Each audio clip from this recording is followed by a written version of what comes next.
Pernah kepikiran nggak, apa sih yang sebenarnya terjadi di dalam sebuah keluarga saat ada satu anak yang butuh perhatian lebih, perhatian khusus? Nah, kali ini kita bakal coba lihat lebih dalam gimana sistem dukungan untuk mereka itu sebetulnya bekerja. Oke, kita mulai dari satu pertanyaan yang mendasar banget ya. Kalau ada seorang anak yang punya kebutuhan khusus, menurut kalian siapa sih yang sebenarnya paling butuh dukungan? Jawabannya mungkin kedengeran simpel, tapi ini dalam banget. Seluruh keluarganya. Iya, bener.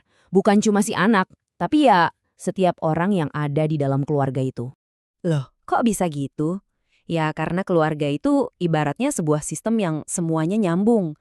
Jadi, kalau ada satu anggota yang menghadapi tantangan, itu bakal kayak ngelempar batu ke air tenang.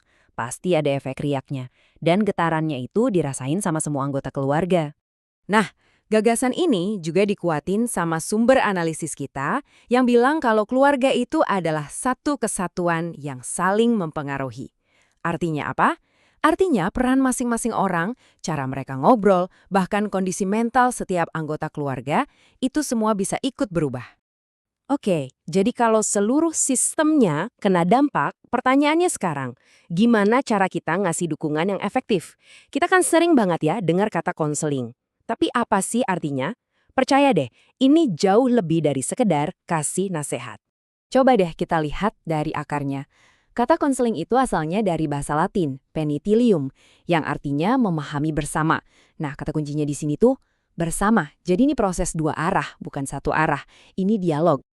Terus, bedanya apa dong sama sekadar minta nasihat?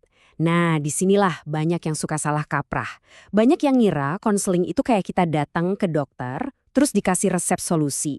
Padahal bukan itu intinya. Konseling itu sebuah kemitraan, partneran antara terapis dan keluarga buat kerja bareng cari jalan keluar. Fokusnya itu buat memberdayakan dan ngebangun kekuatan yang sebenarnya udah ada di keluarga itu sendiri. Nah, karena ini kerja bareng, pastinya harus ada tujuan yang jelas kan? Proses konseling itu punya target yang bisa diukur. Dan targetnya itu bukan cuma buat si anak doang, tapi buat keluarga secara keseluruhan sebagai satu tim. Buat keluarganya sendiri, tujuannya itu kayak ngebangun fondasi yang lebih kokoh. Misalnya nih, gimana caranya biar komunikasi jadi lebih lancar, biar makin toleran dan saling dukung satu sama lain, atau gimana caranya ngadepin konflik dengan cara yang sehat. Termasuk juga ngebantu orang tua punya pandangan yang realistis tentang diri mereka dan bikin keluarga jadi lebih tahan banting. Nah, itu kan buat keluarga. Sekarang buat anaknya, tujuannya lebih fokus ke pemberdayaan diri.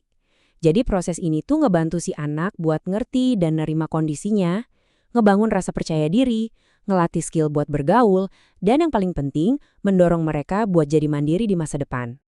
Oke, kita udah paham ya kenapanya dan apa tujuannya. Sekarang, gimana sih prosesnya?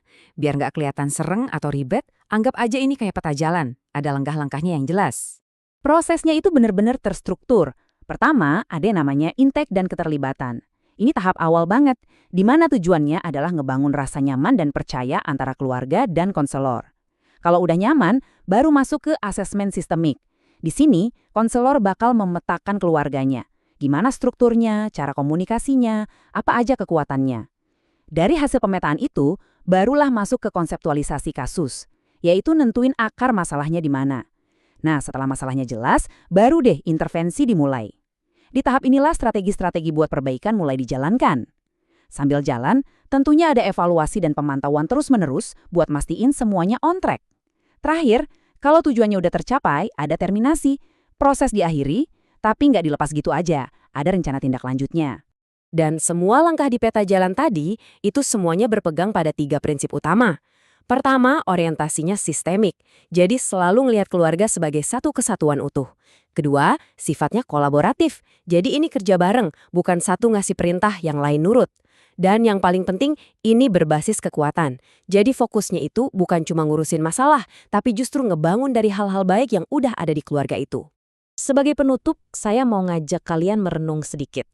Gimana kalau kita ngelihat dukungan itu bukan sebagai cara buat memperbaiki sesuatu yang rusak, tapi justru sebagai cara buat menyirami benih kekuatan yang sebenarnya udah ada.